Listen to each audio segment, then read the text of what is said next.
आज मस्त छोल्याची भाजी केलेली आहे व त्याचबरोबर भटुरे केलेले आहेत बघा.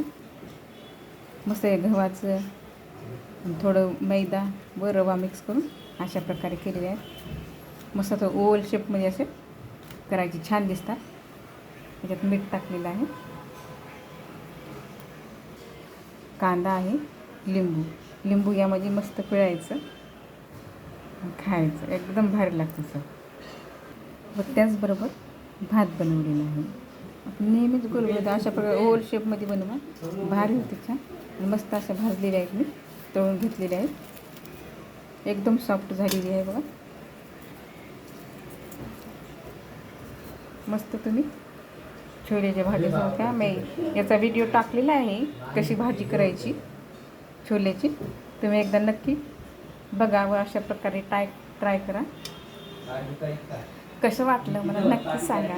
व आवडले असेल तर माझी ही थाळी माझ्या चॅनलला सबस्क्राईब करा, लाईक करा, शेअर करा. थँक्यू.